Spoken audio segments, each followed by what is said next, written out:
Hi Tarot Tribe, it's Ethany and welcome to day 2 of the 31 days of tarot for 2017, and I have to admit the next few days of the 31 days of tarot gave me mad anxiety. So the top 5 decks, tarot decks, oracle decks and tarot books,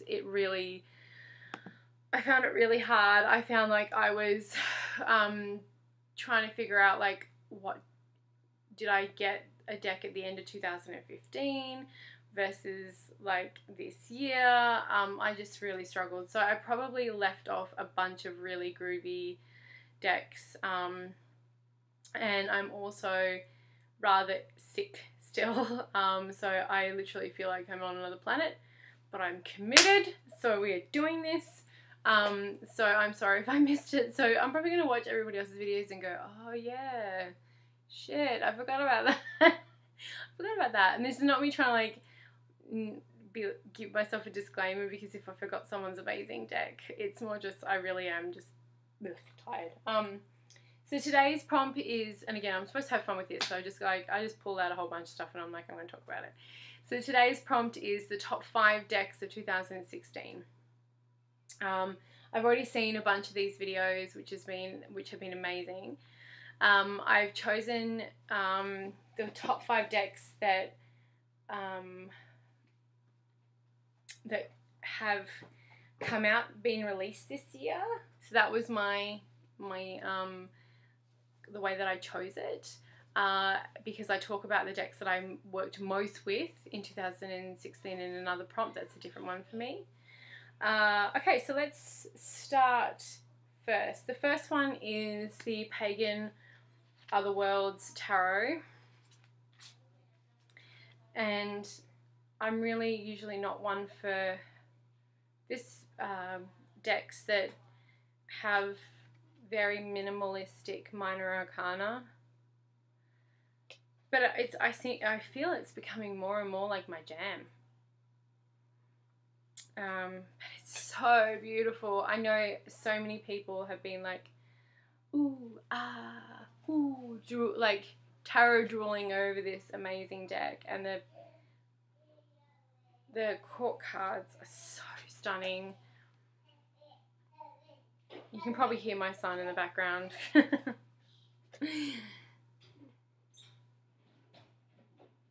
And it's just so beautiful. So the cardstock is like a linen plain cardstock. You get, I'm sure a bunch of you have seen like a lot of other people's unboxings, and I talk about it too.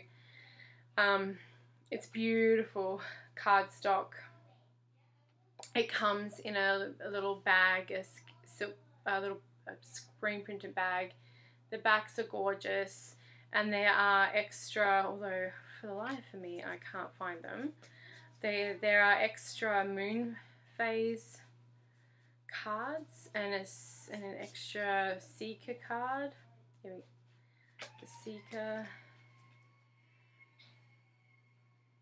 So beautiful. And the moon phase cards, which can be really good for timing, although I use a different methodology for timing.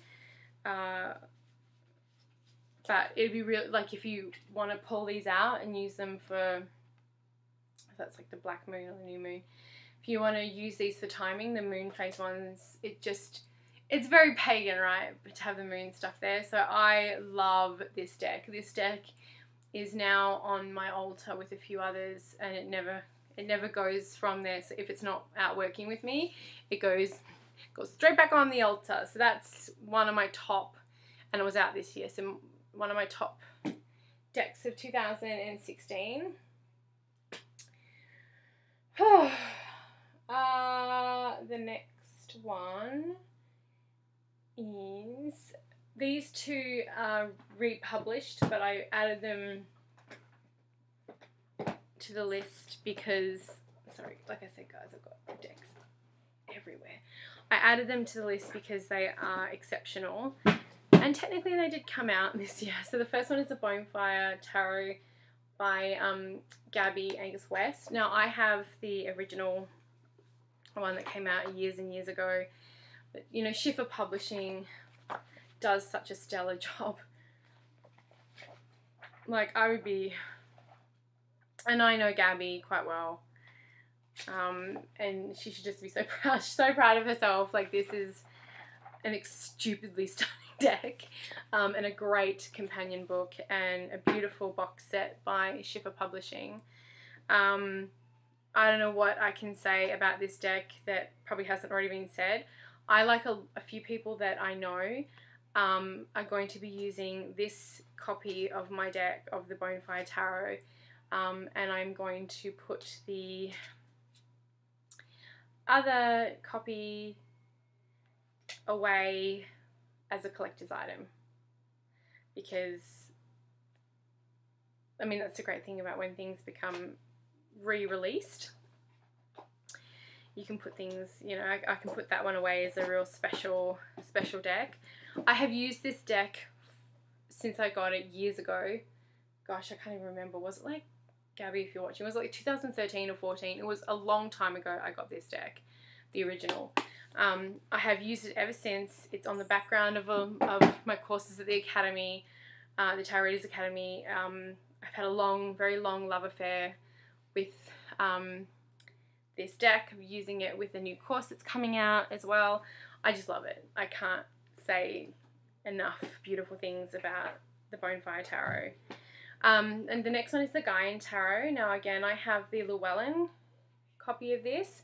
I think, for me, the Schiffer deck has a more, it's got like the juicy, beautiful, you know, the box, like the Bonefire. The book is nicer. I love Joanna. She is a sweet, sweet woman. And we've had a great connection this year. Like, the books are just like something that you actually really want to read. You know, I absolutely love them. The only thing, and you know, it's got this gorgeous silver gilt edging, which, you know, I'm all about. I love the bigger size because the artwork that she's so lovingly painted really deserves this. I always pull this card with this deck, always. It's like, because I'm an adventurer. It deserves the big format. I just wish that they didn't have the extra borders. And I know a lot of, like the blue, I know a lot of people have cut them. I'm not going to, because I love the silver gilded edges. But I hope that if they do yet another reprint, the next time they do it, they get rid of the blue borders. But from having the experience that I've had now producing my own decks, I know that it's like, we can say that as consumers and as readers and be like, oh, you know, like just get rid of this, but it's a lot of work behind the scenes to get it done, and it's also extremely, like, you got to put money into that too. So if it never happens, it never happens. I, again, have both copies, so I'm extremely blessed. And those two reprints, I'm so glad that they were reprinted. Okay, the next one. Gosh, this deck is so luscious. And I really want a second edition, and I really want her new one. The Luminous Tarot, I believe it is. This is the Golden Thread Tarot.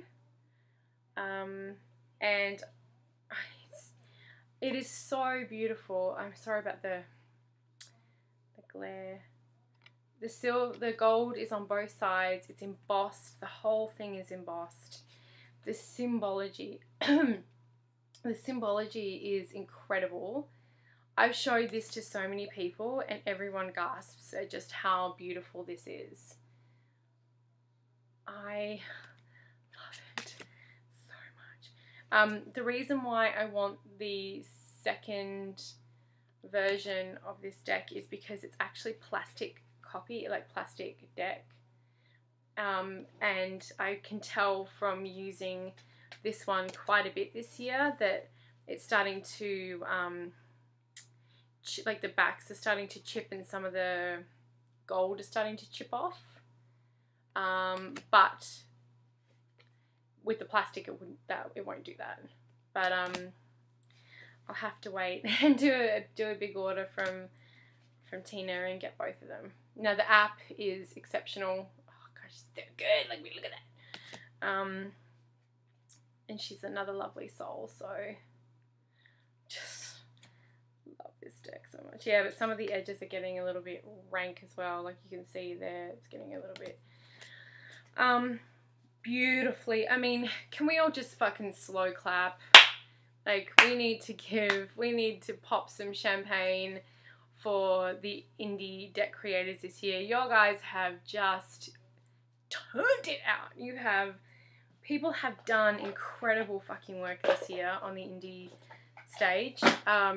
Not to take away from mass produced decks, because one of my favorites of the year is actually a mass published deck. But man, the indie decks have brought it this year. Okay, the next one is the Distant Past Tarot by Jerry Cottonton. And the backs are extremely beautiful. I like this deck because it's nice and small. I got the smaller version so I can pop it in my handbag. And then it does remind me very much of the Victorian Romantic, which I use all the time. And the colours, the green and the blues and everything are just totally my jam, right? So that's a beautiful, beautiful deck. I really, really like this one. And I believe it was out this year. If it was out last year, like I said, I blame the fever that I currently have going on. Indie deck, you can get it direct from our website. I think this is the last one on this list. And it is the only deck from like a major publisher I have, which is the Animal Totem Tarot. And the Animal Totem Tarot for me was one of the best decks of the year. Yes, the card stock was shit, and a lot of us complained about it. I actually had to write to Llewellyn to get a card replaced, and I really wasn't, I probably would never work with them as a publishing company anyway, but they were not very nice about it. They were actually a bunch of D-bags. For someone who has, out of her own pocket, purchased a stupid amount of books and decks from them, I was not fucking impressed, to put it to the least. But I'm not gonna not support people that I know in the industry who like Deborah Blake's Everyday Witch Tarot is coming out next year. Jamie, oh gosh, I forgot your surname, who I'm going to be meeting at the Northwest Tarot Symposium next year. She has her Tarot the Triple Goddess, the Triple Goddess Tarot, which I've already pre-ordered. I've already pre-ordered the Everyday Witch Tarot, so I'm not going to persecute my friends and the people in the industry and deck creators. But customer service is pretty crap. Sorry, I'm just going to say it out loud. The backs are exquisite. I love them so much. I know it might put some people off with the colouring, but I love it so much. The book is fantastic. Now the book, I thought it was on this bookshelf and it's not, but it's not. Done an amazing job with this book. I love the lore, talking about the Queen of Cups and how the moose are really good swimmers. For a deck that doesn't have any people in it, it's really, really good. So yeah, I love this deck. Absolutely love this deck so much. So this was one of my top of the year. And I bought this for people as gifts over the Christmas holidays. I just love it so much. It's from all over the world. We have an echidna there, Aussie animal. I just loved it. So really, I think the next edition's paper cardstock is better. I don't know. But that has been my top 5 of 2016, which was very, very hard. Like I said, I probably missed out a whole bunch. But I can't wait to see what you guys have all picked, and I'll see you all tomorrow.